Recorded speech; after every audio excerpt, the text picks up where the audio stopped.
You are currently the only person in this conference.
Good morning, everyone.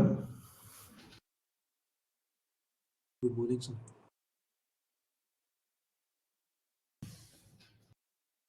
काफी दिन के बाद तुम लोग मॉर्निंग में क्लास कर रहे हो आज। मॉर्निंग वाली क्लास अच्छी थी, पता है, बट ठीक है, अब इवनिंग में हो रहा है तो भी कोई दिक्कत नहीं है।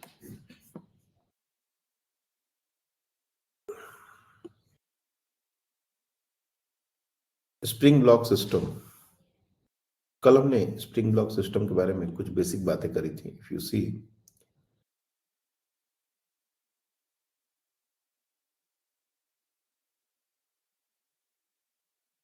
एक स्प्रिंग ब्लॉक सिस्टम कैसे एसएचएम करता है, डिफरेंट सिचुएशंस में टाइम पीरियड क्या होंगे, अगर कॉम्बिनेशन ऑफ स्प्रिंग से क्वेश्चन हो तो उसको कैसे टैकल करना है, सीरीज कॉम्बिनेशन और पैरेलल कॉम्बिनेशन, इसका फॉर्मूला कैसे आता है, और अगर हम स्प्रिंग को कट कर दें तो उससे उसका स्प्रिंग कांस्टेंट कैसे चेंज होगा। अब एक बहुत ही सिंपल सा सवाल इस पर पूछा जा सकता है, जैसे यहां पर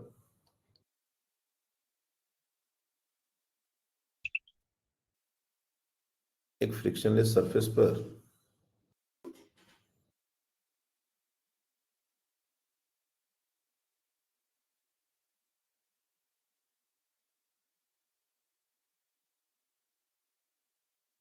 दो स्प्रिंग कनेक्टेड हैं और एक ब्लॉक उसके साथ कनेक्टेड है, मास m, इसका स्प्रिंग कांस्टेंट है 2k, इसका स्प्रिंग कांस्टेंट है 3k, और लेट्स से इस ब्लॉक को हमने 10 सेंटीमीटर से डिस्प्लेस किया, तो ये बिल्कुल मानी बात है कि जितना भी हम डिस्टेंस से डिस्प्लेस करके छोड़ेंगे, ये पोजीशन जो है वो मीन पोजीशन के जैसा बिहेव करता है, क्योंकि दोनों स्प्रिंग अपने नेचुरल लेंथ पर है, इसलिए यहाँ पर नेट फोर्स 0 होता है, एफ नेट 0। और जहां से हमने इसको रिलीज किया, ये डिस्टेंस एक तरीके से एम्पलीट्यूड की तरह बिहेव करता है, एम्पलीट्यूड।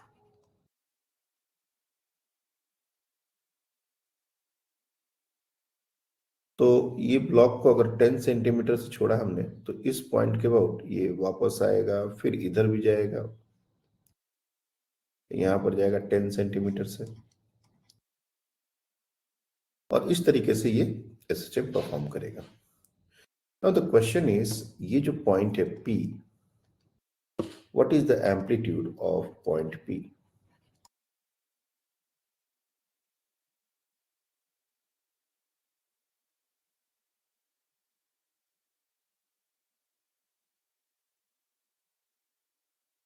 चलिए बताइए।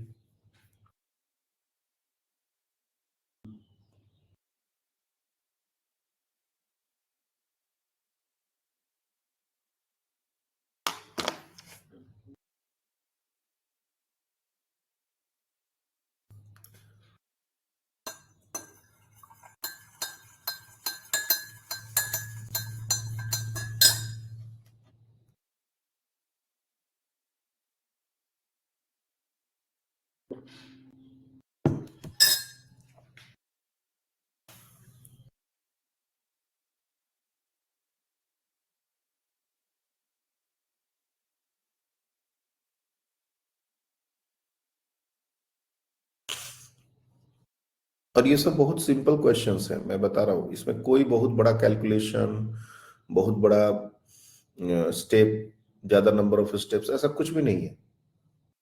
बहुत सिंपल सिंपल सवाल है। अगर हमको कॉन्सेप्ट्स पता है तो हम लोग कर सकते हैं। हाँ बताइए, क्या है आंसर आपका? शायद से 2 सेंटीमीटर। ओके, लेट्स सी।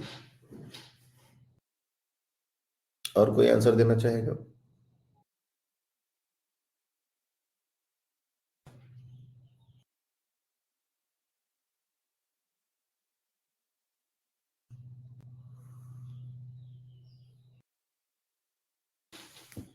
देखिए,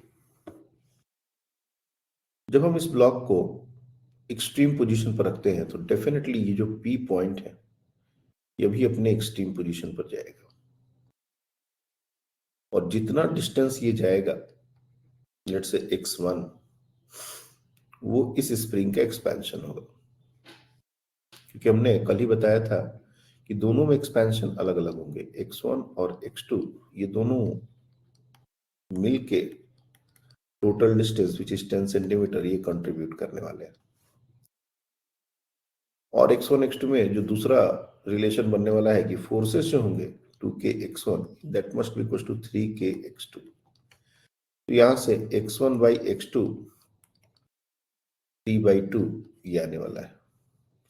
अब इसके बाद सिर्फ और सिर्फ औपचारिकताएं बाकी हैं कि x1 हमारा हो जाएगा 3 into 10/5 which is equal to 6 centimetre, और x2 10 में से माइनस कर दो या फिर से रेशियो ही सॉल्व कर लो, तो ये हो जाएगा 4 सेंटीमीटर।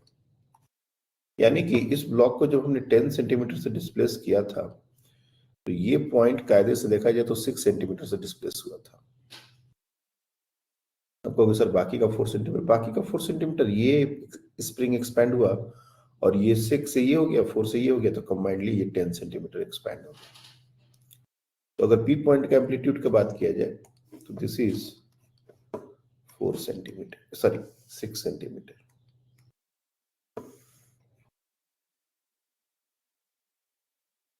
ये 6 सेंटीमीटर से आगे जाएगा, फिर 6 सेंटीमीटर से पीछे जाएगा, एंड ये इसका मेन पोजीशन होगा, इसके अबाउट ये ऐसे चेक करेगा।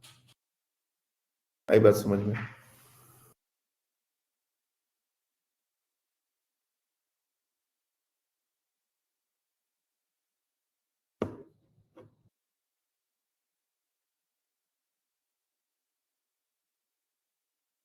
नेक्स्ट क्वेश्चन है,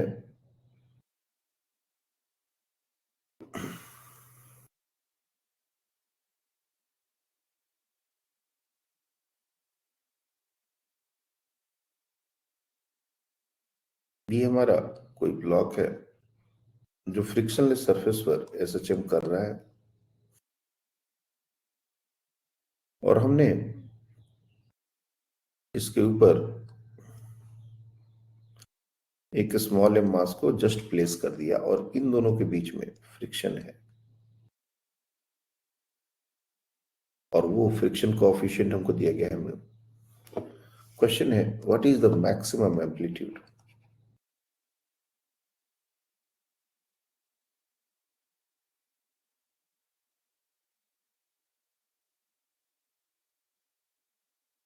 एसएचएम, ये जो एसएचएम साथ में करेंगे, what is the maximum amplitude of SHM up two blocks together, obviously.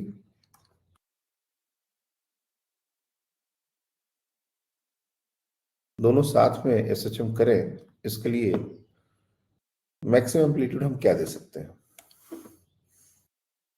ये ऑब्वियसली बात है कि ये मीन पोजीशन पर है,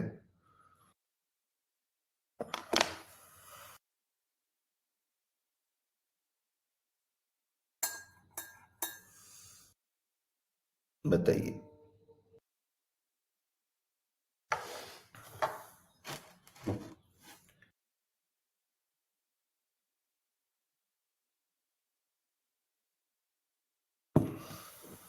सर तब वो रेस्ट में है ना, क्या जब हमने सेकंड ब्लॉक को डाला था?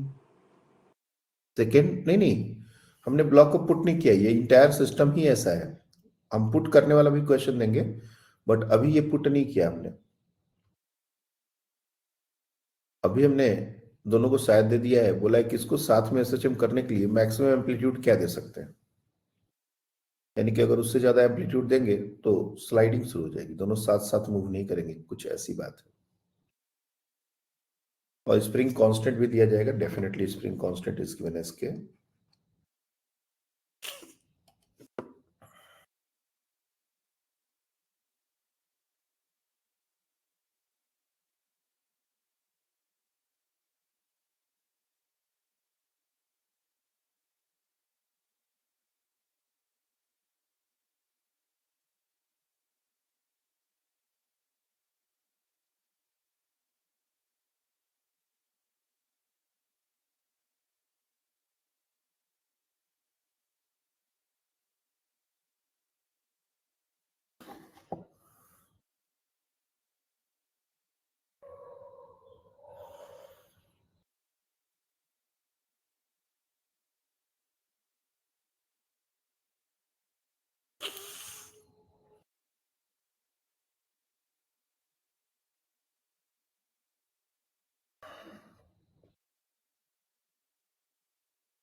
हाँ बताइए।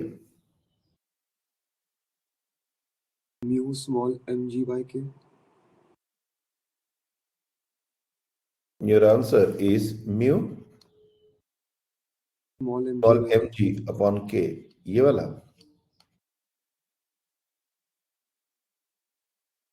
Okay, let's see, that is one of the answers. बाकी लोग भी ट्राई करें।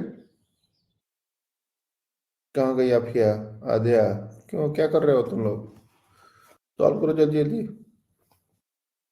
देखो सवेरा हो गया है।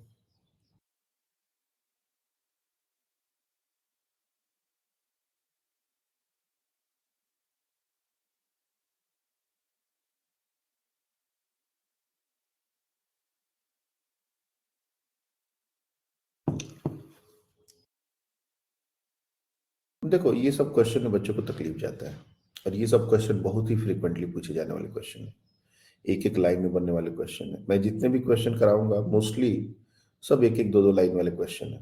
अंडरस्टैंडिंग हमारी क्लियर होनी चाहिए। ये जो कैपिटल एम है, ध्यान से समझना इस बात को, ये जो कैपिटल एम है उसके ऊपर स्प्रिंग फोर्स लगा सकता है, और इसका एम्पलीट्यूड कुछ भी हो सकता है। जैसे अगर ये मास ना हो तो हम इसको कितना भी दूर डिस्प्लेस कर दें, अगर स्टिफनेस कांस्टेंट के और स्प्रिंग कांस्टेंट के ये कांस्टेंट है, स्प्रिंग में कोई डिफॉर्मेशन ऐसा सच नहीं हो रहा, तो ये सच करेगा ही, तो इसमें कोई दिक्कत नहीं था। लेकिन इस एम का बात सोचो, ये जो एम है इसको स्प्रिंग एसएचएम नहीं करा रहा, तो कौन करा रहा है? अगर वो एसएचएम कर रहा है तो वो बिकॉज ऑफ फ्रिक्शन कर रहा है। दैट मीन्स एक बहुत ही टेक अवे पॉइंट जो है कि small m is performing SHM because of, more precisely, static friction। ये एक बहुत ही इंपॉर्टेंट कॉन्सेप्ट है और इसको हम बिल्कुल भी नजरअंदाज नहीं कर सकते। इन दोनों के बीच का जो फ्रिक्शन है वही एम के ऊपर लगेगा। और इंटरेस्टिंग बात क्या है कि स्टैटिक फ्रिक्शन एक वेरिएबल फोर्स है, उसका मैग्नीट्यूड और डायरेक्शन दोनों चेंज होता है, लेकिन उसका एक लिमिट है, that F static should be less or equal than F limiting is equals to mu times n। और यहां पर mg और n अगर हम ड्रॉ करें एफपीडी, तो हॉरिजॉन्टल डायरेक्शन के फोर्सेस को इग्नोर भी कर दें, we can directly write n is equal to mg, तो ये हो जाएगा म्यू mg। इससे ज्यादा फोर्स ऊपर वाले ब्लॉक पर कभी नहीं लग पाएगा। और मैक्सिमम जो एक्सेलरेशन है किसी भी बॉडी का जो एसएचएम कर रहा होता है, वो हमने कल ही बताया था, A max is equal to minus omega square into A, अगर हम साइन के साथ कंसिडर करें, और अगर मैग्नीट्यूड की बात करें तो सिर्फ omega square is enough. Now what is omega? तो याद रखना कि किसी भी स्प्रिंग ब्लॉक सिस्टम के लिए जो ओमेगा होता है वो under root over a by m होता है, वेरी सिंपल। लेकिन यहां पर चूंकि दोनों साथ मूव कर रहे हैं तो कुछ देर के लिए मान सकते हैं कि दोनों अटैच हैं, इसलिए यहां का जो ओमेगा होगा वो under root over a divide by M plus m हो जाएगा, that is square into a. यही एक ए मैक्स है। और जब ये जो मैक्सिमम फ्रिक्शन है म्यू एम जी इस ऊपर वाले ब्लॉक पर लगेगा, तो उस ब्लॉक का जो मैक्सिमम पॉसिबल एक्सेलरेशन है वो क्या हो सकता है? वो हो सकता है आपका mu M g upon m. अब जो बचा है वो सिर्फ और सिर्फ औपचारिकता है, तो k divide by m plus m into a, and the final answer of maximum amplitude is mu g m plus m upon k।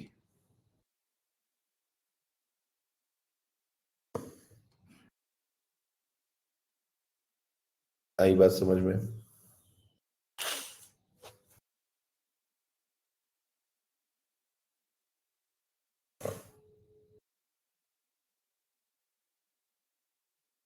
Clear है ये?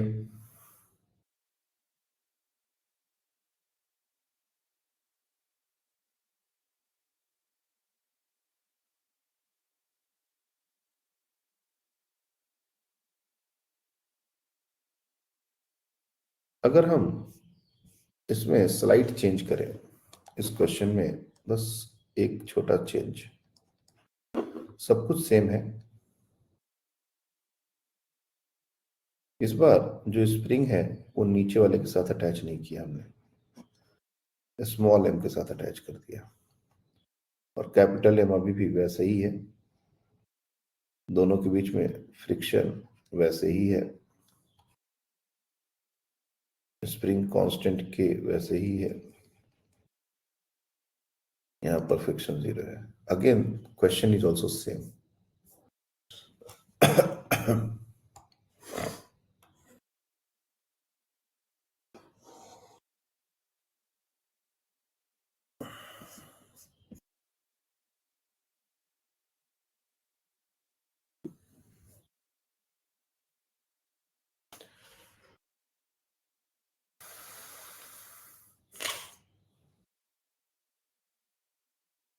क्या हमारा आंसर चेंज होगा?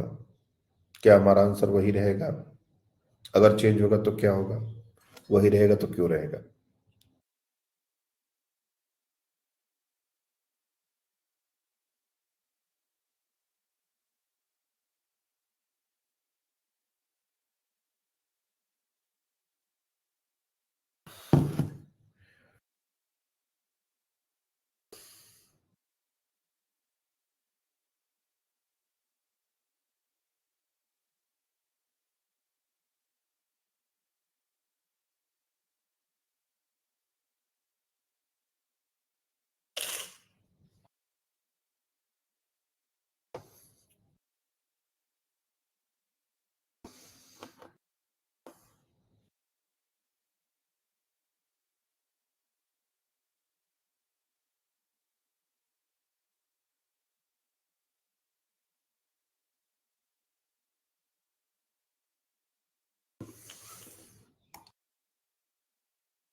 ये सब क्वेश्चन इतने टाइम अगर आप लोग ले रहे हो तो इससे मेरे को समझ में आ गया कि आप लोग को ये चैप्टर कराया कैसे गया है।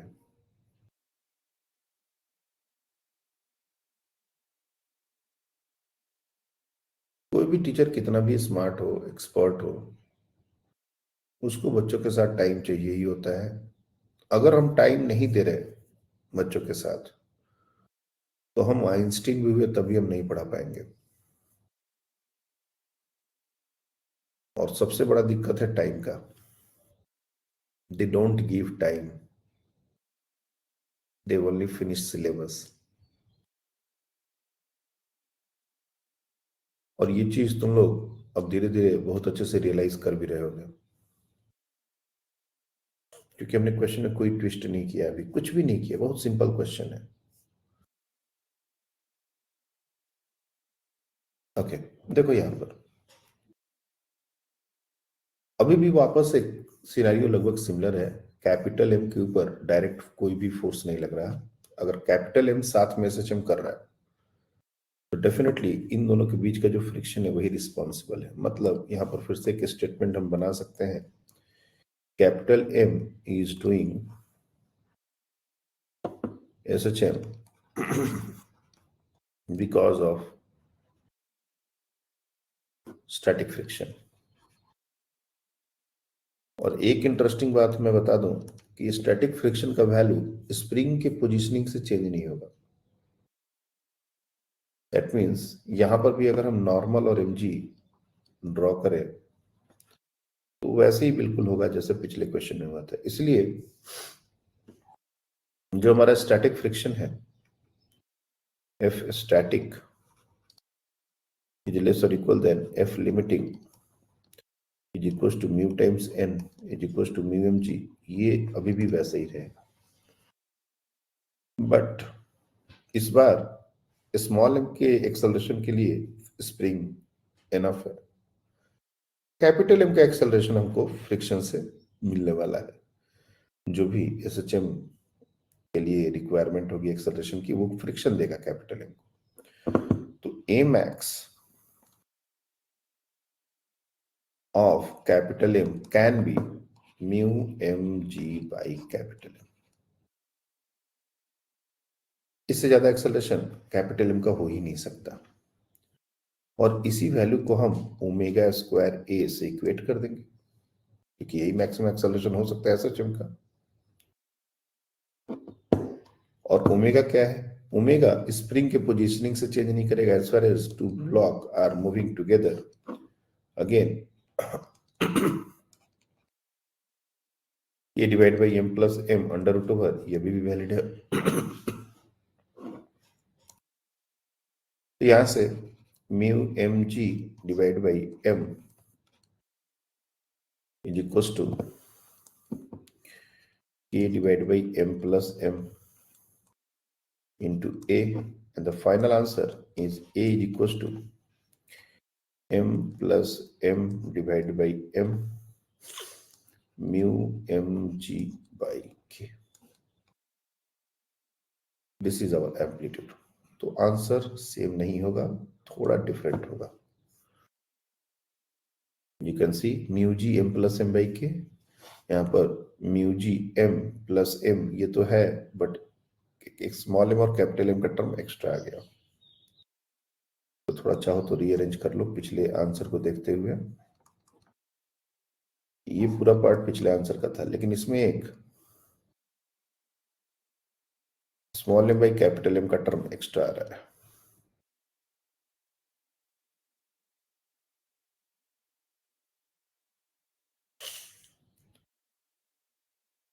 क्लियर है?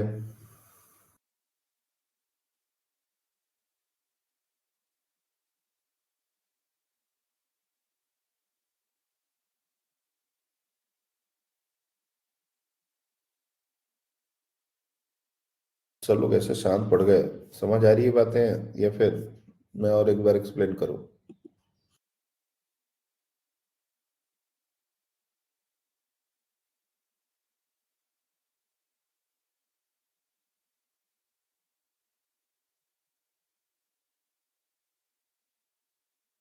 बोलिए.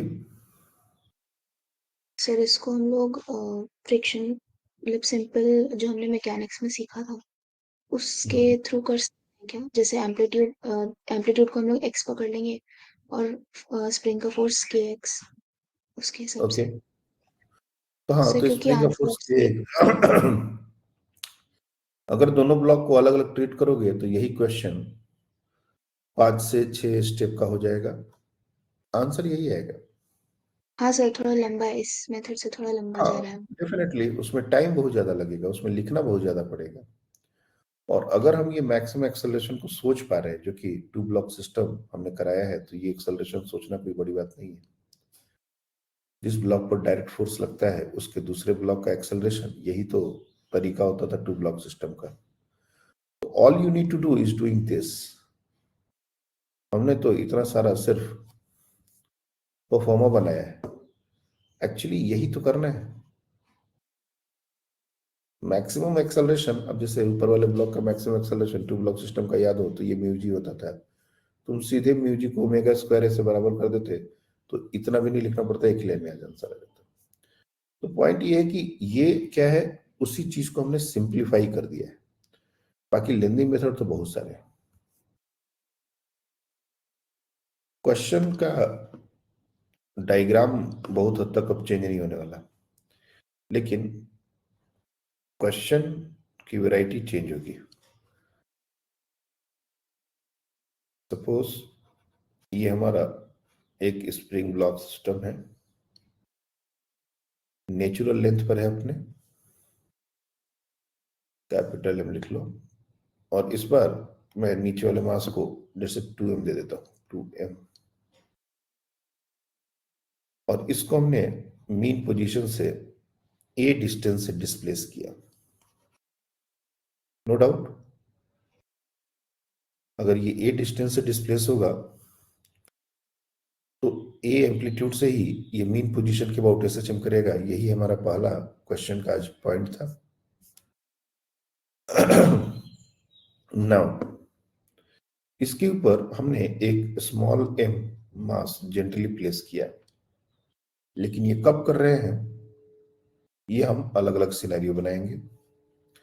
और मान के चलना है कि हमने जब प्लेस किया जेंटली तो इनके बीच में फ्रिक्शन इतना है कि स्लिपिंग नहीं होगा. मतलब मास 2m is performing SHM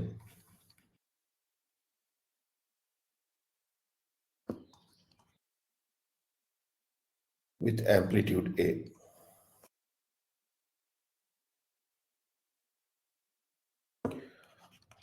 A block of mass small m is gently placed on it and friction is enough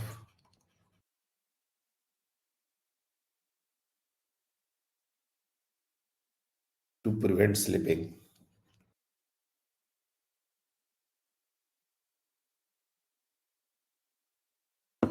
Find the new amplitude and time period.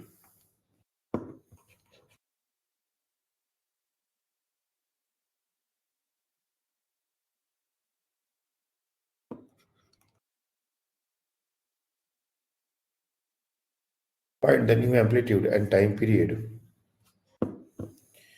if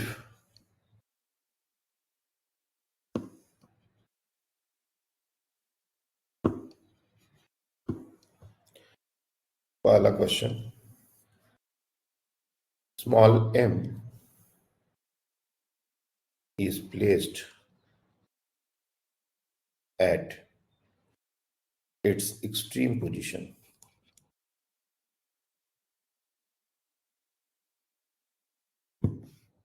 दूसरा, small m is placed at its mean position. And third one, small m is placed at e by 2 from mean position. ये मतलब नहीं, ये कोई matter नहीं करता कि right में सर कि लेफ्ट में सर, एक्सट्रीम कोई भी एक्सट्रीम, मीन कैसे भी जा रहा हो फर्क नहीं पड़ता। ए बाई 2 फ्रॉम मीन मतलब लेफ्ट या राइट, इट डजेंट मैटर। तो डायरेक्शन का कोई ऐसा सच बात नहीं है। एंड इन तीनों केसेस के लिए what you have to do, you have to find the new amplitude and the new time period. New time amplitude, new time period. चलिए, बहुत ही इत्मीनान से करना है इस क्वेश्चन को, बहुत सारे बातें इसमें आने वाली हैं, सारा गुत्थी सुलझ जाएगा अगर इस क्वेश्चन को ढंग से कर लोगे तो।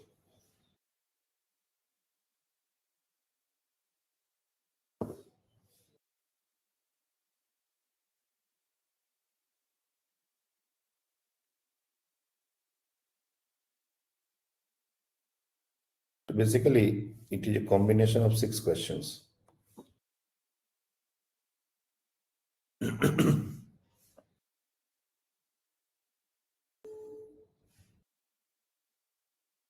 और अगर तुम चाहो, क्योंकि ये चीज अब तुम कर सकते हो, इन तीनों केस में म्यू का मिनिमम वैल्यू भी क्या होगा ये भी निकाल सकते हैं,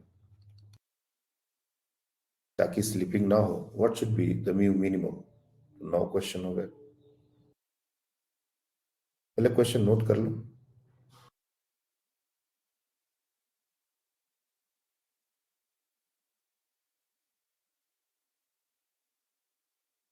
यहां मैं लिख देता हूं, ऑल्सो फाइंड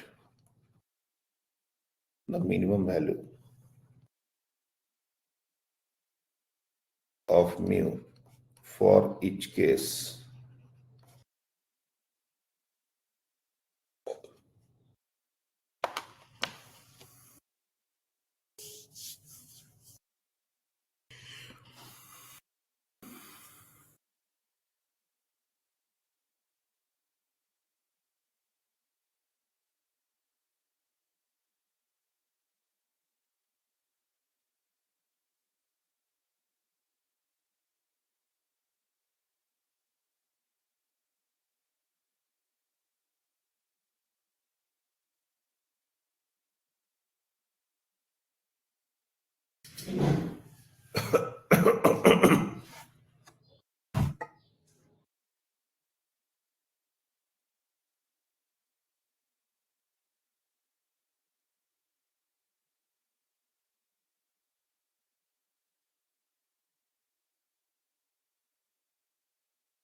एक भी नहीं, ऐसा कैसे चलेगा?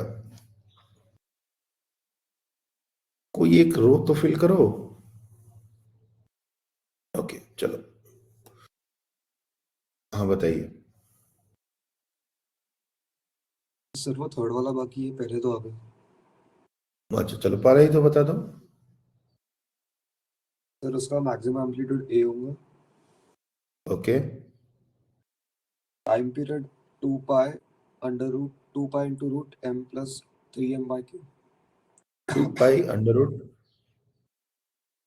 3m बाई के 3m/k।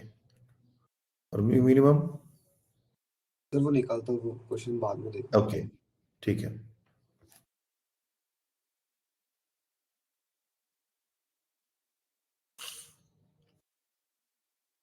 क्योंकि काफी टाइम लग रहा है बच्चों को, तो मैं इसको एक्सप्लेन करता हूँ। फर्स्ट क्वेश्चन मैं करता हूँ। देखो, जब ये बॉडी अपने एक्सट्रीम पोजीशन पर होगा, चाहे लेफ्ट या राइट, ये कोई मैटर नहीं करता, मैं राइट एक्सट्रीम के लेके बात कर रहा हूँ, तो इस समय इसकी वेलोसिटी हो जाती है 0। ये सबको पता है कि एक्सट्रीम पोजीशन पर वेलोसिटी 0 होती है। और ये मास एक्चुअली 2m है, तो 2m ही रख लो। Take this as 2m।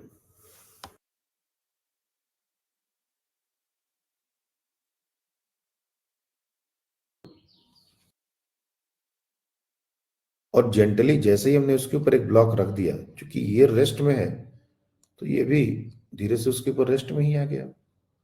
और अभी भी जो हमारा मीन पोजीशन है, वो वही मीन पोजीशन है। नेट फोर्स यही पर आके 0 होगा। और अभी भी ब्लॉक अपने मीन पोजीशन से उतने ही डिस्टेंस पर है। ये स्लिपिंग नहीं होगी, ये तो हमने इंश्योर कर ही दिया है। लेकिन मीन पोजीशन इस मास के रखने से चेंज नहीं होगा, क्योंकि मीन पोजीशन नेचुरल लेंथ है स्प्रिंग का, जो कि फिक्स्ड है एट नेचुरल लेंथ। और इसको रखने से भी इसके वेलोसिटी में कोई चेंज नहीं होगा, क्योंकि वेलोसिटी 0। तो पहला क्वेश्चन में जो एम्पलीट्यूड की बात थी वो ए ही रह जाएगा। और टाइम पीरियड, जैसा मैंने कहा था कि एक सिंगल स्प्रिंग ब्लॉक का टाइम पीरियड हमेशा 2 pi under root over m/k होता है। लेकिन यहाँ पर मास को रखने के बाद हमारा जो मास, टोटल सिस्टम का मास है, वो 3m हो जाएगा, 3m/k। इसलिए time period 2 pi under root over 3m/k। और तीसरा क्वेश्चन है जो म्यू मिनिमम, ये तो अभी कुछ देर पहले ही हमने निकाला था। इस ब्लॉक का, ऊपर वाले ब्लॉक का जो मैक्सिमम पॉसिबल एक्सेलरेशन है, वो म्यू जी, इससे ज्यादा एक्सेलरेशन हो नहीं सकता। तो this mu g should be less और equal than omega square a, यानी कि mu should be greater equal than, ये गलत लिख रहे हैं। जो मैक्सिमम पॉसिबल एक्सेलरेशन है फ्रिक्शन के कारण, वो ओमेगा स्क्वायर से बड़ा होना चाहिए, बराबर होना चाहिए। तो यहां से mu should be greater equal than omega square A upon जी।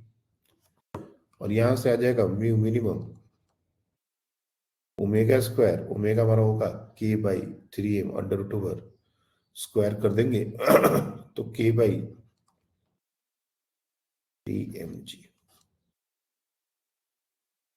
तो म्यू मिनिमम का जो वैल्यू है वो हो जाएगा Ka/3mg।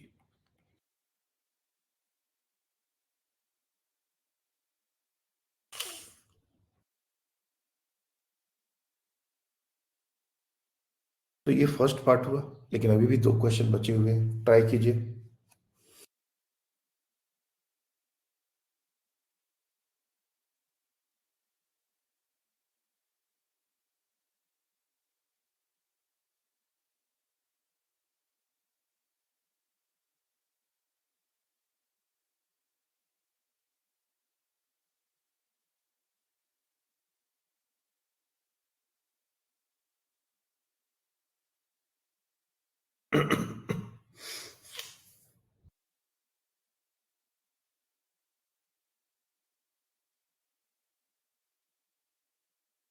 दूसरी बार हमने ब्लॉक को जब वो मीन पोजीशन पर था तब रखा था, और उस समय वेलोसिटी तो जीरो नहीं होगी, वेलोसिटी मैक्सिमम होगी। तो अपने को क्या क्या प्रिकॉशंस लेने पड़ेंगे वो एक बार देखो। फर्स्ट आंसर एब्सोल्युटली करेक्ट है आपका मल्हार। तो आंसर जो आपने बताया था दोनों करेक्ट है, वेरी गुड। और there is no maximum amplitude, this is amplitude. Maximum amplitude का बात यहां पर था, जब हम एम्पलीट्यूड को चेंज कर सकते थे कितना maximum they. Amplitude is the maximum displacement from mean position. तो नया एम्पलीट्यूड क्या होगा, वो सिर्फ एम्पलीट्यूड ही रहने दो, मैक्सिमम नहीं। हाँ बताइए सेकंड का आंसर क्या है आपका। सर मेरा एम्पलीट्यूड आया √2/√3 × a। Okay time period same ही है ऊपर वाले जैसे। ओके और म्यू मिनिमम भी सेम ही है। Mu minimum k divided by 3mg ऐसा। हाँ गुड ओके, लेट्स सी इसमें से कितने आंसर करेक्ट हैं, कितने आंसर रॉन्ग हैं। अब जब सेकंड क्वेश्चन की बात कर रहे हैं हम लोग, देखिए ध्यान से। तो बॉडी मीन पोजीशन पर है और ये 2m है, कोई इधर जा रहा होगा इधर जा रहा होगा, कोई भी एक एजम्पशन ले लो, चलो राइट ले जा रहा है ऐसा मान के चलते हैं। और इस समय इसकी वेलोसिटी कितनी होगी, तो ये मैक्सिमम वेलोसिटी होगी और ये ओमेगा इंटू ए के बराबर होता है। अभी हमने ब्लॉक रखा नहीं है, तो ये हो जाएगा k/2m इंटू ए, ये इसकी वेलोसिटी है। आई होप यहां तक सबको क्लियर होगा। ब्लॉक को मीन पोजीशन पर क्या वेलोसिटी रहेगी, ये हम मैक्सिमम स्पीड वाला जो फॉर्मूला है ओमेगा इंटू ए वही यूज किया है हमने। ना जेंटली प्लेस करने का मतलब अब क्या होगा, पिछली बार तो खैर वेलोसिटी जीरो थी तो ज्यादा दिक्कत नहीं हुआ, लेकिन यहां पर जैसे ही हम इसके ऊपर स्मॉल एम को प्लेस करेंगे, ये एक तरीके से कोलिजन की तरह होगा, और कोलिजन की तरह होगा तो इस पूरे सिस्टम की मोमेंटम कंजर्वेशन और मोमेंटम कंजर्व रहेगी। इसको जेंटली प्लेस करने का मतलब यही होता है कि इसका मोमेंटम कंजर्व रहेगा, CLM, क्योंकि कोई भी एक्सटर्नल फोर्स ऐसा सच नहीं लग रहा है, स्प्रिंग फोर्स भी अभी जीरो है, और स्प्रिंग फोर्स इंपल्सिव नहीं होता है। अगर लग भी रहा होता तब भी हम रखते तो उस समय के लिए स्प्रिंग फोर्स को इग्नोर किया जा सकता है। ऐसे क्वेश्चन हमने किए कि कोलिजन में एक स्प्रिंग को इग्नोर करना है। तो जब हम इसको रखेंगे तब सिस्टम की वेलोसिटी क्या होगी, वो कंजर्वेशन ऑफ लीनियर मोमेंटम से आएगा, and that is equal to 2m into v, जो इनिशियल वेलोसिटी थी रखने से पहले जो हमने निकाली है। रखने के बाद सिस्टम का मास हो गया 3m इंटू v डैश, और यहां से हम v डैश बहुत आसानी से निकाल सकते हैं, दैट इज 2/3 इंटू v, और 2/3 into v under root over k/2m into a। लेकिन ये जो वेलोसिटी है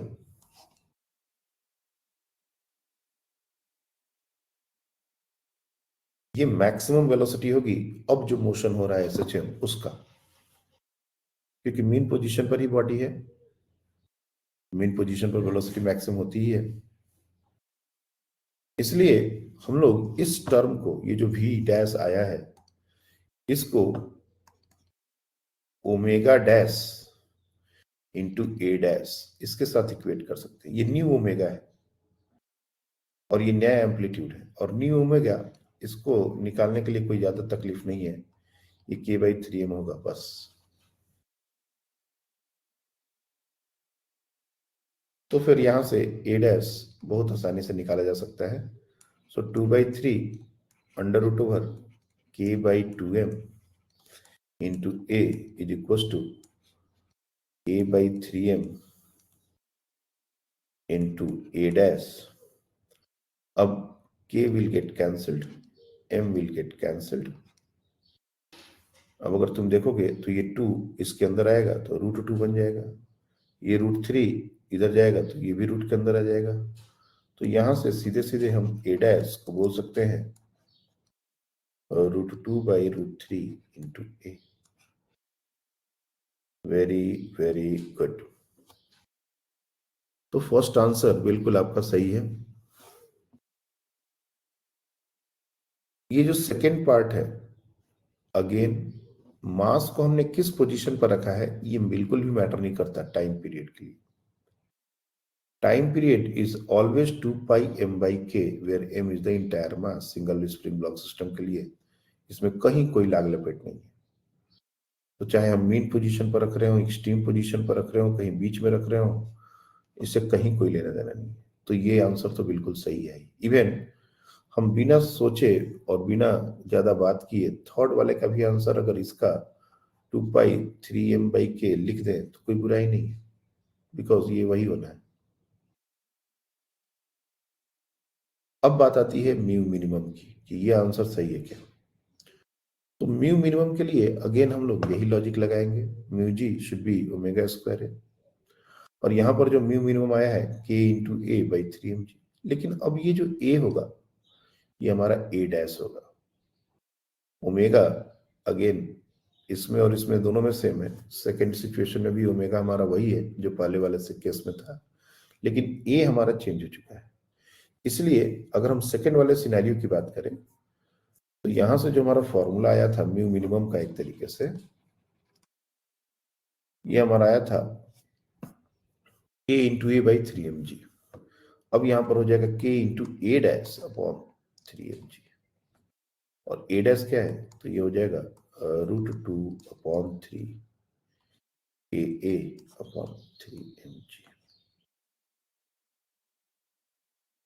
यहां पर √2/3 से मल्टीप्लाई हो जाएगा, ये इनकम्प्लीट आंसर माना जाएगा। यहां पर एक टर्म डालो √2/3 का।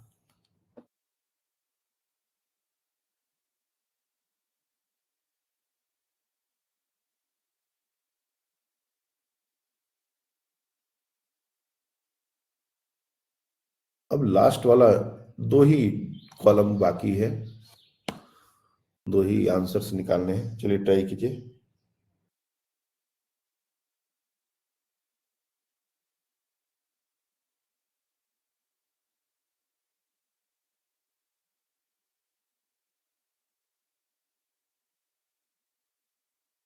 जब हम लोग उसको a/2 पर प्लेस कर रहे हैं, उसके ऊपर ब्लॉक को रख रहे हैं, तब कहानी में कैसा ट्विस्ट आएगा।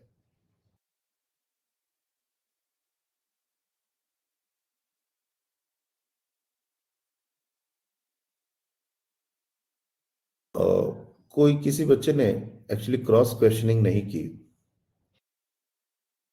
मैं थोड़ा सा इसमें क्रॉस क्वेश्चनिंग उम्मीद कर रहा था कि यहाँ पर जो हमने कंजर्वेशन ऑफ लीनियर मोमेंटम लगाया, यहाँ पर सीधे कंजर्वेशन ऑफ एनर्जी क्यों नहीं लगा दी।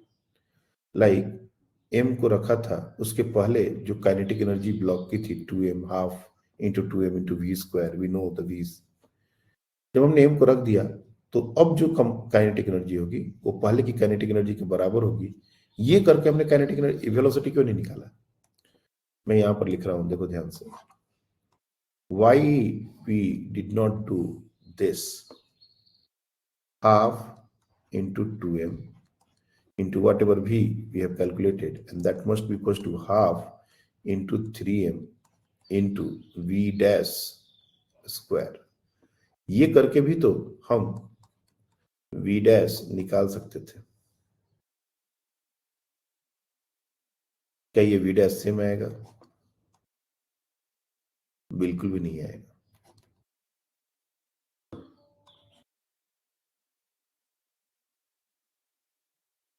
यहां पर जो v आया है और यहाँ जो v आया है, सॉरी v डैश आया है, ये दोनों अलग हैं, दोनों सेम नहीं है। और ये हमने यूज किया conservation of energy. Why we can't do this? Why this is wrong?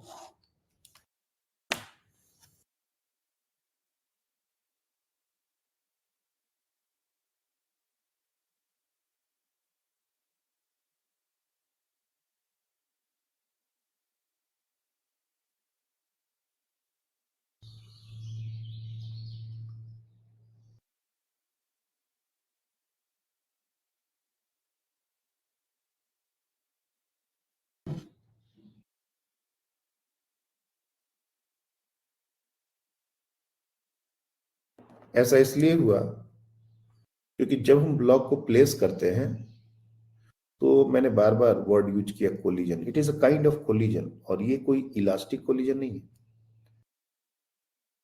कुछ एनर्जी का लॉस होगा ही उस प्रोसेस में, और उस प्रोसेस में एनर्जी का लॉस होगा तो हम कंजर्वेशन ऑफ एनर्जी कैसे लगा सकते हैं? There is a loss of energy while placing the small m. याद रखिए, यहां पर मैं लिख देता हूं, there is a loss of energy while placing small m on capital or 2m. अब कहोगे सर पिछले क्वेश्चन में ये क्यों नहीं किया? एक्चुअली पिछले क्वेश्चन में भी ये किया था, लेकिन इसकी वेलोसिटी ही नहीं थी उस समय, और स्प्रिंग का एक्सपेंशन सारा का सारा एनर्जी पोटेंशियल एनर्जी में था. उसको कोई भी फर्क नहीं पड़ता इस मास को रखने से. इसलिए पिछली बार भी CLM लगाना था, लेकिन जरूरत नहीं पड़ा, क्योंकि इनिशियल मोमेंटम 0 है और फाइनल मोमेंटम भी 0 ही होगा. यही हमने किया है.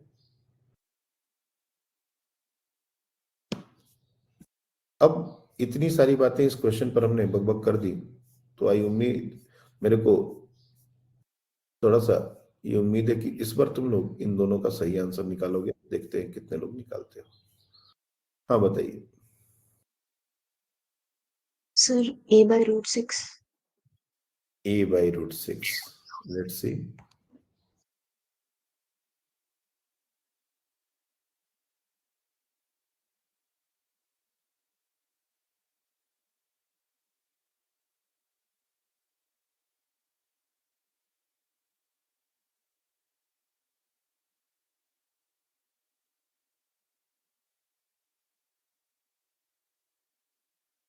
और सर यही वाला एम्पलीट्यूड फिर हम लोग फ्रिक्शन में भी डाल देंगे, फिर वैसे ही वैल्यू निकले. यानी कि यहां पर भी आप 1/√6 a/3mg ऐसा लिखने का बात बोल रहे हो, है ना?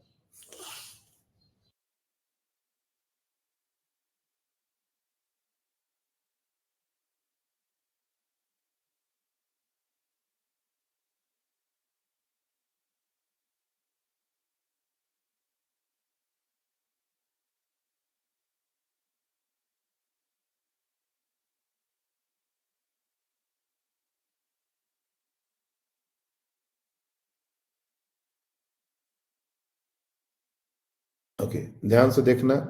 This question is really not easy. पहले दो क्वेश्चन फिर भी मेडिकल लेवल के हैं, इसमें कोई डाउट नहीं है. फर्स्ट क्वेश्चन तो टोटली मेडिकल मटेरियल है. एक्सट्रीम पोजीशन पर ब्लॉक रखना, ये टोटली मेडिकल मटेरियल है. मीन पोजीशन पर इससे थोड़ा हार्ड हुआ अगर एम्स वगैरह का क्वेश्चन बनेगा तो ऐसा. लेकिन अब ये क्वेश्चन जो है ना, इन बिटवीन किसी पॉइंट पर हमने a/2 दे दिया. a/3 भी हो सकता था, a/4 भी हो सकता था, 2a/3 भी हो सकता था, कहीं पर भी जनरल पॉइंट भी हो सकता था. अब ये क्वेश्चन सीरियसली थोड़ा सा अच्छा क्वेश्चन माना जाएगा. तो कॉन्सेप्ट वही है, कॉन्सेप्ट में कहीं कोई दिक्कत नहीं है. हम लोग यहीं पर मान रहे हैं a/2, और ब्लॉक किधर जा रहा है ये चॉइस, ये इससे कोई मतलब नहीं है कि ब्लॉक किधर जा रहा है. तो चलो सिंप्लिसिटी के लिए हमने ब्लॉक को टुवर्ड्स राइट ही मूव करा दिया. और इस समय इसकी वेलोसिटी कितनी होगी, we have to find out. और ये 2m मास है, तो v is equal to omega √a² - x². यही तो हमने पढ़ा है. Omega k/2m a² minus x का वैल्यू a/2 है तो a²/4, तो ये हो जाएगा 3a²/4, मतलब ये पूरा का पूरा टर्म 3ka² अपॉन 8m ऐसा कुछ होने वाला है। तुम चाहो तो कुछ टर्म्स को एक वजह से बाहर निकाल सकते हैं, कोई दिक्कत नहीं है, ऐसे भी छोड़ सकते हो। तो ये हमारी स्पीड उस समय की है जब हमने ब्लॉक को उसके ऊपर प्लेस करना चाहा, किया, करने से पहले की बात है ये बिफोर प्लेसिंग।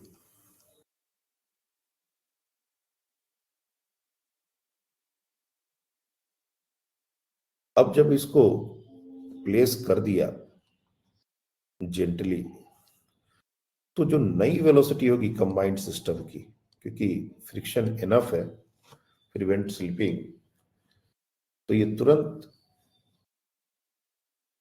इसके साथ ही मूव करने लगेगा और दोनों का जो कंबाइंड वेलोसिटी होगा वो conservation of linear momentum, again CLM से ही आएगा, एनर्जी नहीं कंजर्व करना है यहां पर।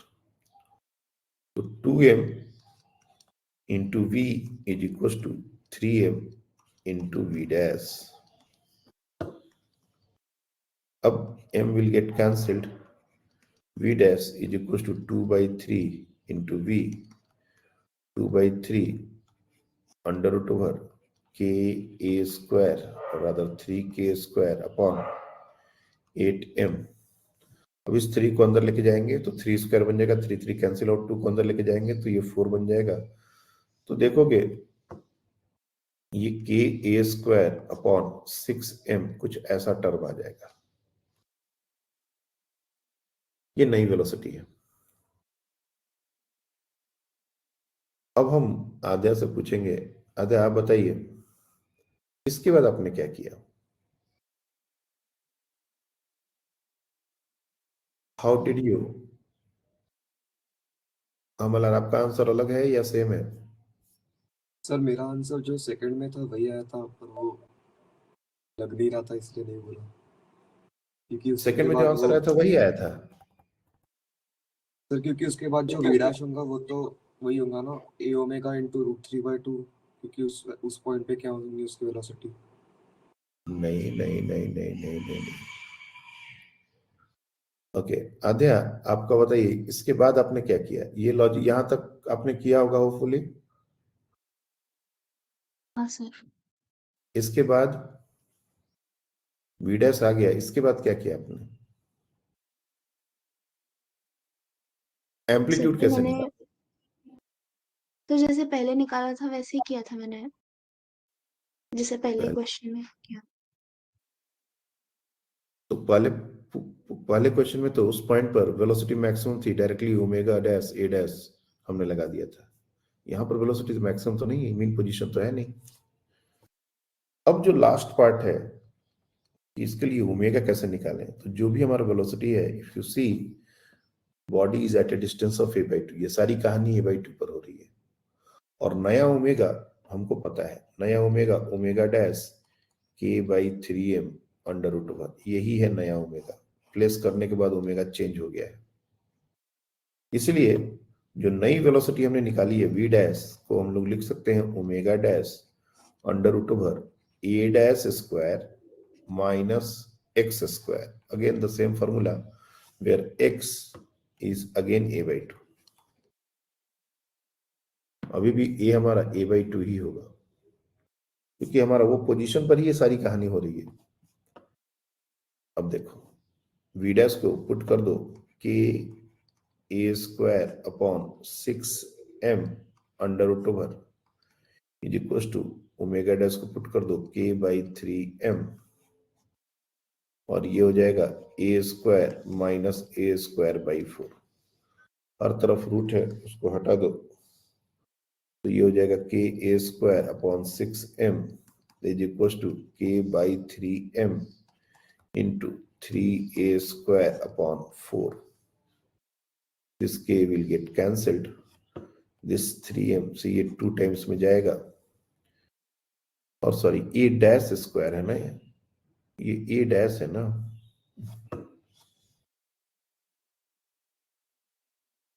ये ए डैश स्क्वायर है बच्चे, क्या कर रहे हैं, ये ए डैश स्क्वायर है, ठीक है। तो अगर दो तरफ स्क्वायर कर दिए तो K A square upon 6m is equal to K by 3m, और ये हो जाएगा A dash square minus A square by 4।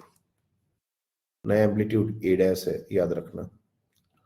अब के से के कैंसिल आउट करो, 3m से ये 2 टाइम्स में कैंसिल आउट करो, और ये हो जाएगा ए स्क्वायर अपॉन 2, और ये हमारा प्लस ए स्क्वायर बाई 4 ये जाएगा, और ये हो जाएगा ए डैश स्क्वायर, ये हो जाएगा 3a square upon 4 is equal to a dash square, and the final answer a dash is equal to under root over 3a square by 4, and this is nothing but root 3a by 2।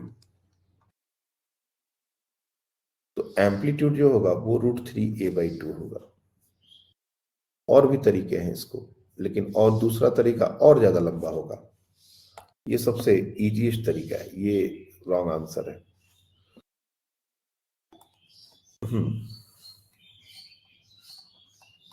Sir जो we dash था उधर ही मैंने, मतलब जो आपने we dash निकाला था उधर ही मैंने उसको ए ओमेगा इंटू रूट 3/2 से इक्वेट किया था, ए डैश ओमेगा इंटू, तो उससे मेरा आंसर सेकंड किया था सर। क्योंकि तुमने ए डैश और ए को सेम ले लिया। अगर हम जो पहला मिस्टेक कैलकुलेशन के दौरान कर रहे थे जिसको काट के हमने रेक्टिफाई किया, वही मिस्टेक तुमने टोटली कर दिया। नहीं सर, वो मैंने ए डैश निकालने के लिए किया, तो वो तो कांस्टेंट ही होगा, तो वो निकालना तो वो वेरिएबल होगा ना।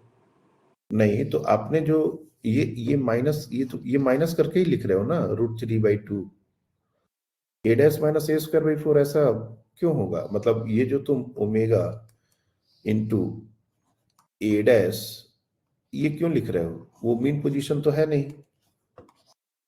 ये जो वेलोसिटी वी डैश आई है, इसको हम ओमेगा इंटू ए डैश तो नहीं लिख सकते ना बच्चे, ये मीन पोजीशन पर वेलोसिटी नहीं है ना। उस नहीं सर, ओमेगा इंटू ए डैश इंटू रूट 3/2 उस पॉइंट पे। एक मिनट, ओमेगा डैश इंटू ए रूट 3/2, 2 तो वही बोल रहे हैं ना, ओमेगा डैश इंटू ए डैश की ए डैश। ये तुम लिख रहे हो ना, इसका मतलब तुम ए और ए डैश को सेम ले रहे हो, तभी ऐसा आएगा ना। यही तो मिस्टेक हम कर रहे थे ना अभी, दोनों को सेम कैसे ले सकते हैं? ये a/2 हमारा इनिशियल एम्पलीट्यूड एक फिक्स डिस्टेंस है, और नया एम्पलीट्यूड चेंज हो चुका है, सो इसको माइनस करने से कभी भी ये टर्म नहीं आएगा। हमारा ये जो हाफ ऑफ द एम्पलीट्यूड की बात हुई थी, ये हाफ ऑफ द एम्पलीट्यूड, अब ये हाफ ऑफ द एम्पलीट्यूड नहीं रहा, ये एक डिस्टेंस हो गया बस, जिसका वैल्यू है a/2, it's not amplitude by 2, क्योंकि नया एम्पलीट्यूड बदल चुका है। समझ आया क्या बोल रहे हैं हम? हाँ सर।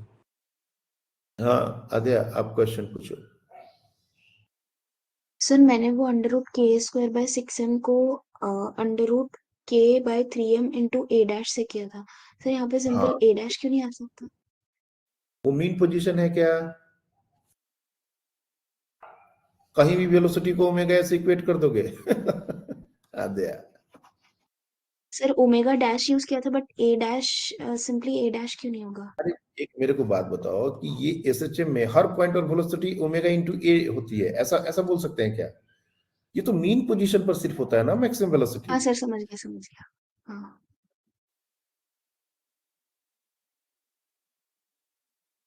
और अगर हमारा नया ए ये है, तो ऑब्वियसली म्यू जो हमने निकाला है उसमें भी चेंजेस होंगे, उसमें भी रूट 3/2 का टर्म आ जाएगा, बाकी सब तो सेम रहने वाले हैं, लेकिन यहाँ पर हम लोग लिख देंगे रूट 3/2 के ए अपॉन 3mg।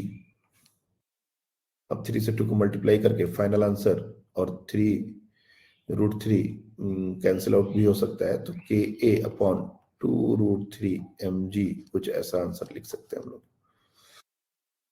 तो ये क्वेश्चन जो है ये अपने आप में अनोखा क्वेश्चन है, अनोखा। अगर इस तीनों पार्ट को तुमने बहुत अच्छे से समझ के कर लिया तो इस तरह के क्वेश्चन में तुमको कोई उलझा नहीं पाएगा। ये सही है कि ये मेडिकल के लेवल से थोड़ा ऊपर का क्वेश्चन है, इसमें कोई दो राय नहीं है, लेकिन शुरू के दो क्वेश्चंस मेडिकल में आए हुए हैं, इसलिए कंटिन्यूएशन में हमने तीसरा क्वेश्चन भी डाल दिया, क्लैरिटी मिले। और ये बहुत मिनिमम स्टेप्स में हमने तो जानबूझ के थोड़ा फैला फैला के लिखा है। अगर तुम जैसे के ओमेगा, ओमेगा तो हमको हमेशा से पता रहता है कि ओमेगा क्या है, तो बहुत सारी चीजें रिड्यूस की जा सकती हैं और 2-3 लाइन में ही आंसर निकाला जा सकता है।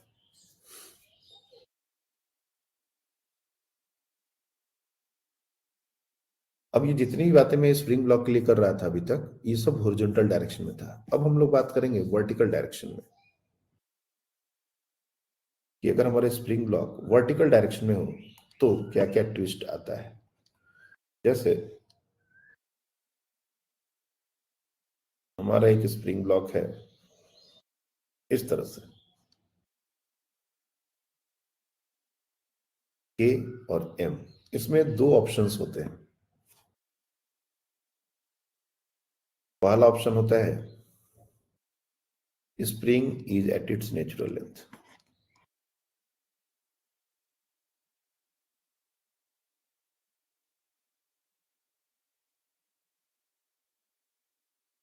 and block is released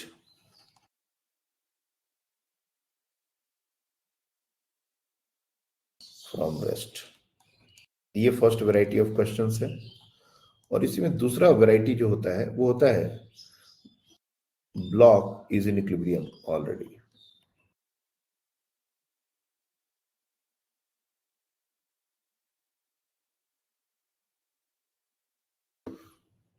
मेरे को पहले इन दोनों सिचुएशंस में फर्क क्या है वो बताना है।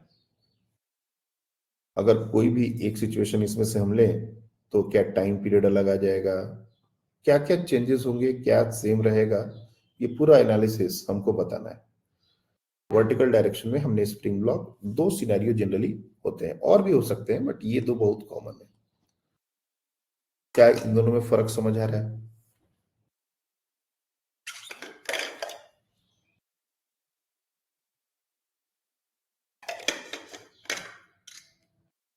हाँ मल्हार बताइए।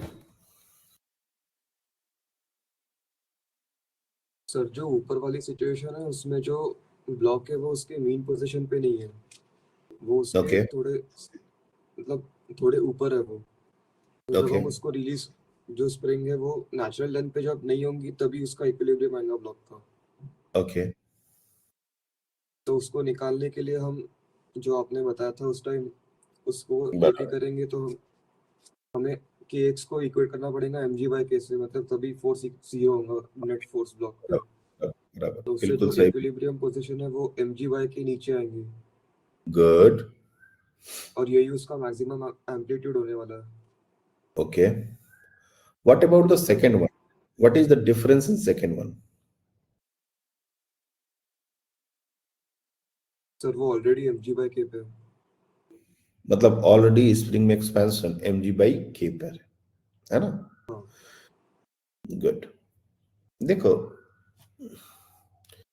पहला वाला जो सिनेरियो है, अगर हम ब्लॉक को रिलीज करेंगे in situation uh, if the block is released, तो ये ब्लॉक रेस्ट में नहीं रहेगा क्योंकि mg का फोर्स लग रहा है। और ये कितनी बार ये बातें हो चुकी है मुझे नहीं पता, क्योंकि यहां से जब हमने इसको रिलीज किया तो इसका मैक्सिमम जो डिस्प्लेसमेंट होगा, ये हमने वर्क एनर्जी पावर में कैलकुलेट किया है आपको, ये होता है 2mg/k। यहां तक ये ब्लॉक आएगा और यहां पर आके इसकी वेलोसिटी जीरो हो जाएगी। जहां से रिलीज किया था वो भी वेलोसिटी जीरो था, और इसके बिल्कुल बीचों बीच एक पोजीशन आएगा ऐसा जो कि mg/k नीचे होगा, और इस पॉइंट पर नेट फोर्स जीरो होगा, जिसको हम लोग मीन या इक्विलिब्रियम पोजीशन ही बोलते हैं।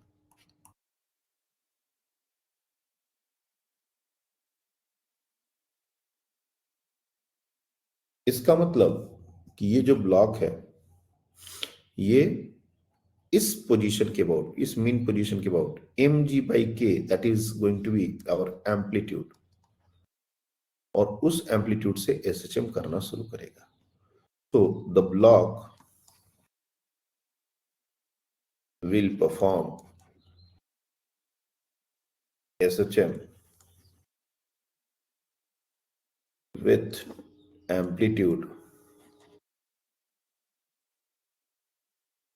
mg by k and time period 2 pi under root over m by k about mean position zone.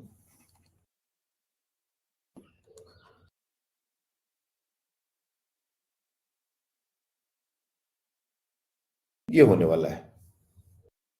लेकिन अगर यही सेकंड वाला सिनेरियो लिया जाए तो सेकंड वाले सिनेरियो में हमारा जो ब्लॉक है वो ऑलरेडी रेस्ट में है, यानी हम जब छोड़ेंगे उसको तब भी उसमें कोई मूवमेंट नहीं होगा। बोलने का मतलब है कि ये हमारे स्प्रिंग का नेचुरल लेंथ था और उसमें एक्सपेंशन mg by k है। ये बात सही है, ये नेचुरल लेंथ वाला पोजीशन है, नेचुरल लेंथ। और यहां पर नेट फोर्स 0 है, ये भी सही है।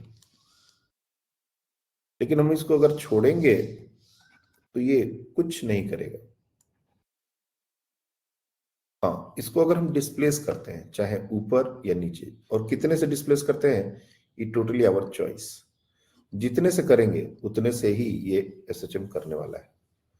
और x क्या है, mg by k से कम होना चाहिए सर? बिल्कुल भी नहीं, कोई नेसेसरी कंडीशन नहीं है। mg by k से ज्यादा भी हो सकता है, बिल्कुल हो सकता है।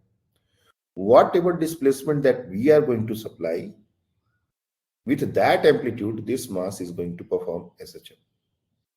इसका एम्पलीट्यूड पहले बार जो सिचुएशन थी उसके जैसा mg by k फिक्स्ड नहीं है। ये हमको देने के ऊपर है, हम इसको कितना एम्पलीट्यूड दे रहे हैं। तो थोड़ा सा फर्क है इन दोनों सिचुएशंस में, और क्वेश्चन दोनों से पूछे जाते हैं। बच्चा दोनों में ही कंफ्यूज रहता है कि ये कौन सा बात है, ये कौन सा बात है। तो दूसरे वाले सिचुएशन में ब्लॉक खुद से एसएचएम नहीं करेगा। Block will not perform SHM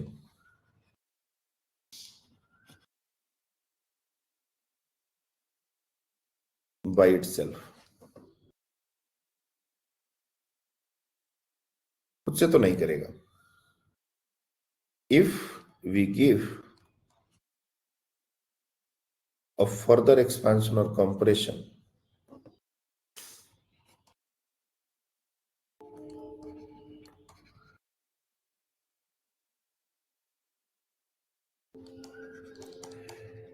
it will perform SHM with given amplitude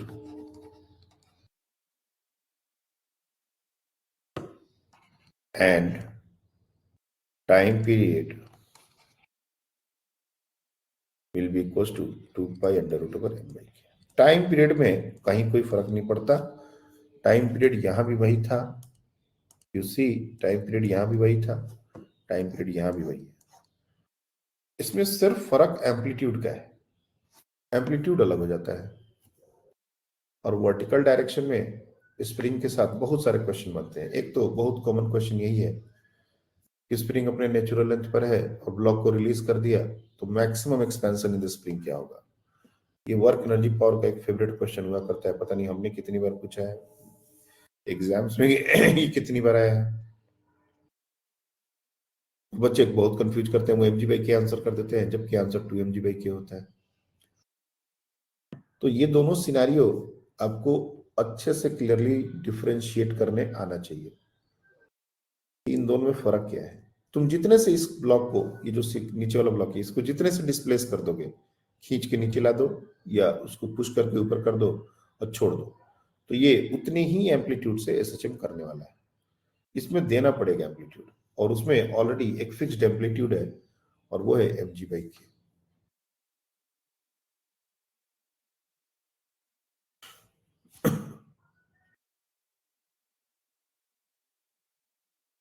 अब स्प्रिंग ब्लॉक सिस्टम का कुछ लास्ट पार्ट, वैसे तो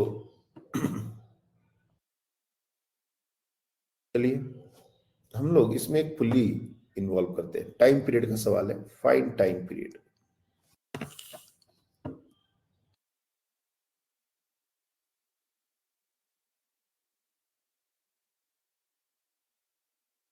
फॉर गिवन केस, इसमें जितने भी स्प्रिंग यूज हो रहे हैं उसका स्प्रिंग कांस्टेंट k है और ब्लॉक का मास m है। ये चीज अपने को ध्यान रखनी है।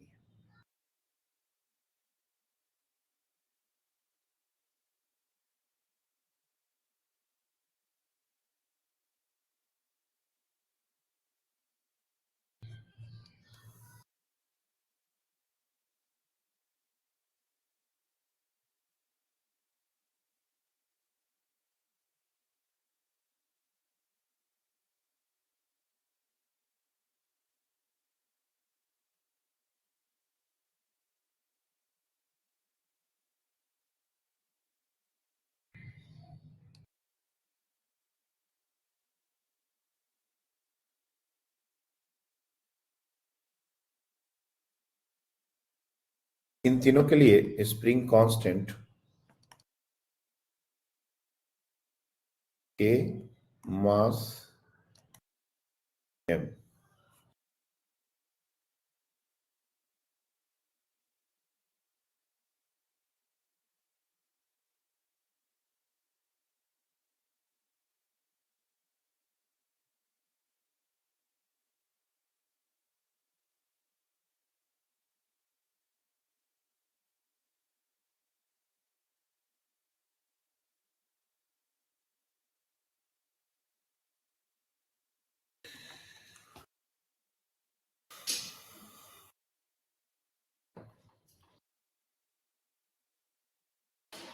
इसमें क्वेश्चंस और भी 2, 3, 4, 5 मल्टीपल स्प्रिंग्स लगाए जा सकते हैं, बट पहले सबसे बेसिक पर।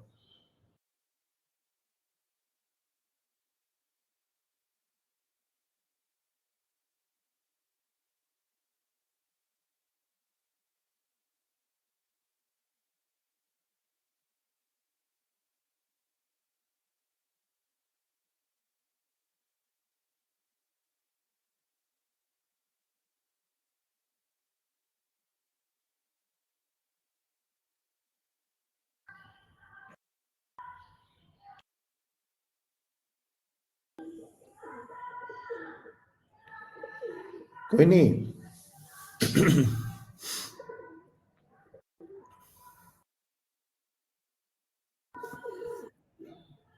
हाँ बताइए। सर पहले वाले का तो simply 2 pi √m/k। Good, very good. Sir second का शायद 2 पाई √4m/k। ओके, और सर थर्ड वाले में सर मुझे पक्का नहीं पता, but t is equals to 2 pi √m/4k। 4k, sorry.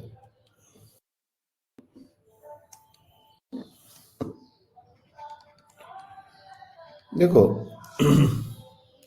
इस तरह के क्वेश्चन को अगर नॉर्मल तरीके से सॉल्व करोगे तो भले ही ऐसा लगे कि ये सिंगल स्प्रिंग वाले क्वेश्चन में ये थोड़ा सा काम कर रहा है बहुत अच्छे से, लेकिन जैसे नंबर ऑफ स्प्रिंग्स बढ़ते जाएंगे ये हमको तकलीफ बढ़ता जाएगा और तब नॉर्मल तरीके से इसको सॉल्व करना काफी डिफिकल्ट हो जाएगा। तो इसको सॉल्व करने का एक तरीका है और उस तरीके को हम लोग समझने की कोशिश करेंगे। और अगर वो तरीका समझ आ गया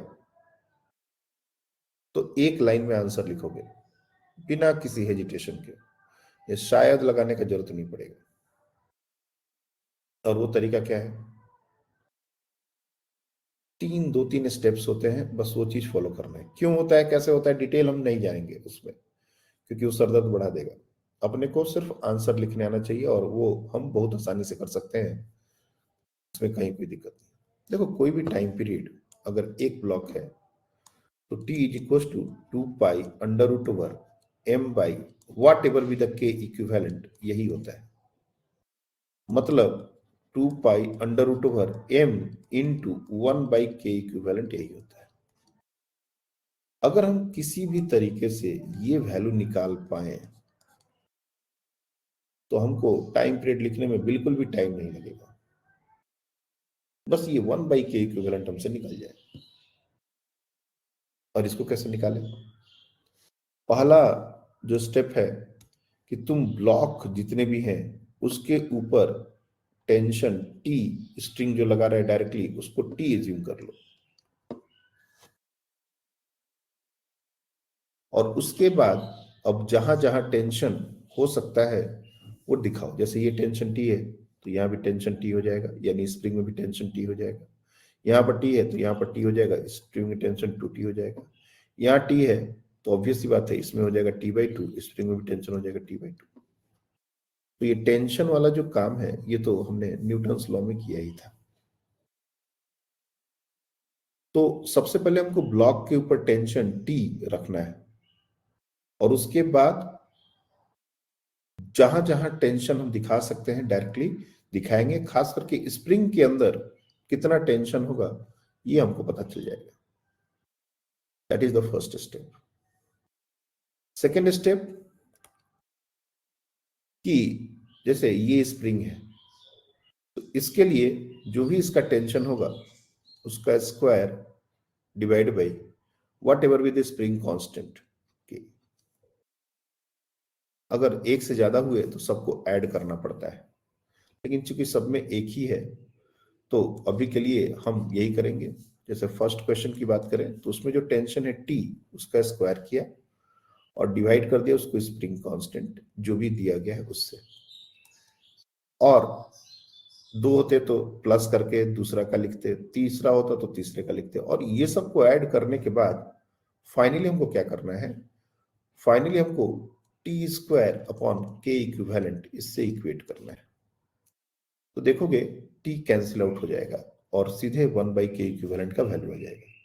और जो भी 1 बाई के इक्विवेलेंट का वैल्यू होगा सीधे सीधे मल्टीप्लाई करना है। पहला वाला क्वेश्चन में कुछ हुआ ही नहीं, एग्जैक्टली सेम सेम सारी बातें हो गई, इसलिए पहले वाले का टाइम पीरियड भी तुम देखोगे ये वही आया है, लेकिन फर्क पड़ेगा सेकंड में। यू सी सेकंड में जो स्प्रिंग में टेंशन है वो 2t है ना कि t। तो यहां पर हम इसको 2t whole square upon k is equal to t square upon k equivalent ऐसा करें तो यहां से तुम देखोगे टी स्क्वायर कैंसिल आउट होगा और 1 by k equivalent is equal to 4 by k. तो सेकंड वाले का जो आंसर है वो 4 बाई के मल्टीप्लाई करना पड़ेगा m में, और ये बच्चे ने ऑलरेडी किया है। Very very good. थर्ड वाले के लिए अगेन द सेम लॉजिक। यहाँ पर t है तो t/2 इसमें हमारा टेंशन है t/2 उसका स्क्वायर करो बाई k करो and that is equal to t square upon k equivalent. तो यहाँ से 1 by k equivalent is equal to 1/4k और सीधे सीधे 1/4k को मल्टीप्लाई कर दो तो यही आंसर आ जाएगा। और ये सिंगल स्प्रिंग की बात है। अगर मैं इसमें एक दो स्प्रिंग ऐड कर दूं, that is the last part, last question for today. 2 या 3 स्प्रिंग चलो डाल देते हैं, 3 विल बी इनफ। एक स्प्रिंग यहां डाल दिया और सारे स्प्रिंग अब आइडेंटिकल नहीं लूंगा। एक स्प्रिंग यहां डाल दिया और एक स्प्रिंग यहां डाल दिया। इस तरह से 3 स्प्रिंग है। इसका स्प्रिंग कांस्टेंट 2k, इसका स्प्रिंग कांस्टेंट 3k, इसका स्प्रिंग कांस्टेंट k, और इसका टाइम पीरियड आपको बताना है। देखते हैं कितने बच्चे तुरंत 1 मिनट के अंदर इसको कर लेते हैं।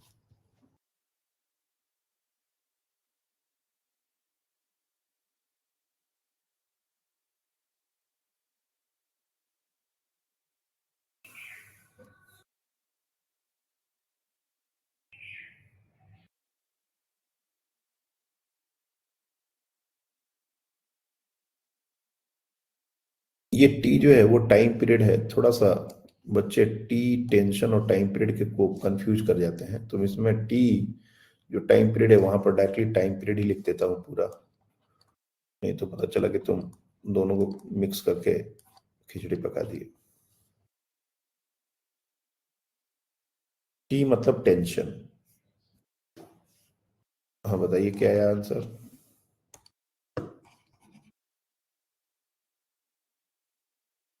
2 पाई ये root 11 m by 6k। 2 pi under root over 11m by 6k। Let's see बाकी बच्चे भी करें इसको कंफर्म।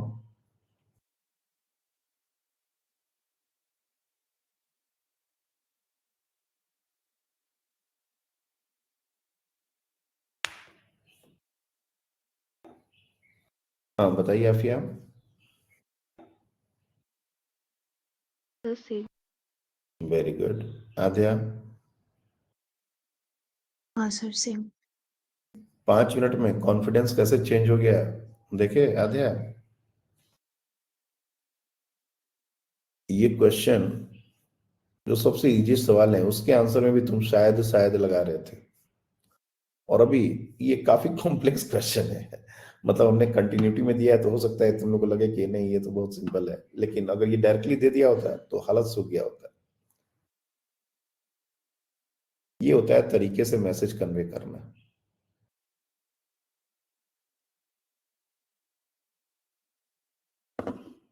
जो लोगों से नहीं हुआ देखो बहुत सिंपल है, इसमें हम टेंशन टी कंसिडर कर लेंगे। तो ये एक सिंगल स्ट्रिंग वाली बात है तो इसमें भी टेंशन टी हो जाएगा और इसमें टेंशन हो जाएगा 2t। अब क्या करना है, टी स्क्वायर अपॉन के plus 2t square upon 3k plus t square upon 2k and that is equals to t square upon k equivalent. That's it. अब 1 by k plus 4 by 3k plus 1 by 2k is equals to 1 by k equivalent. t square cancel out हो जाएगा और इसी से हम लोग इसको 1 by k अगर बाहर निकाल के सॉल्व कर लें तो ये 6 प्लस 8 प्लस 3 सही कर रहे हैं ना, that is equal to 1 by k equivalent. तो 8 3 11 14,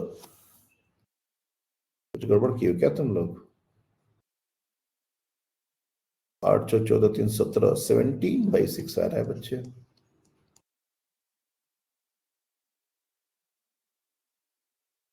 तो टाइम पीरियड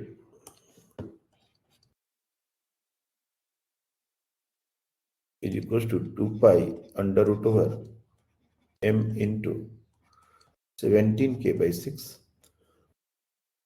11 कैसे आया तुम लोग का?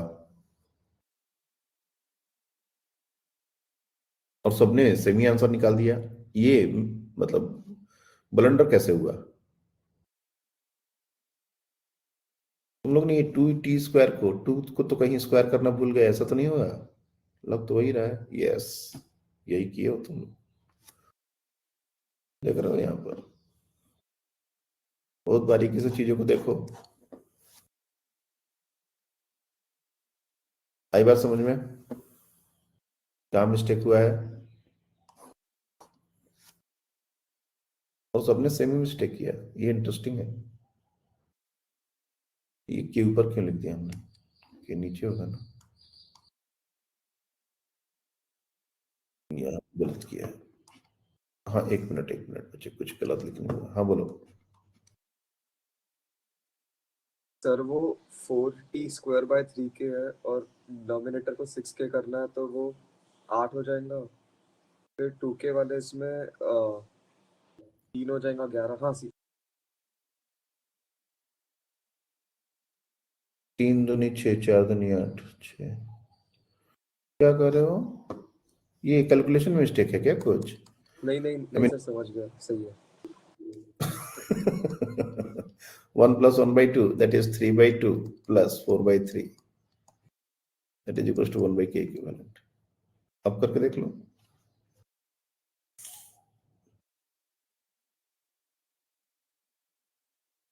अगर ये क्वेश्चन तुम लोगों ने कर लिया तो अब तुम्हारे सामने कोई भी क्वेश्चन रख देंगे इस तरह का, 2 3 4 5 10, एक एक लाइन में आंसर निकल जाएगा। अगर तुमको फ्रैक्शन का सम अच्छे से कंफ्यूज नहीं हुए और कर दिए। तो स्प्रिंग ब्लॉक सिस्टम में आज हमने बहुत सारी बातें करी, दैट इज वेरी इंपॉर्टेंट, इसको देखना अच्छे से। और एक और सेशन हम लोग करेंगे स्प्रिंग ब्लॉक पर, then will move to angular SHM. That's all for today, thank you.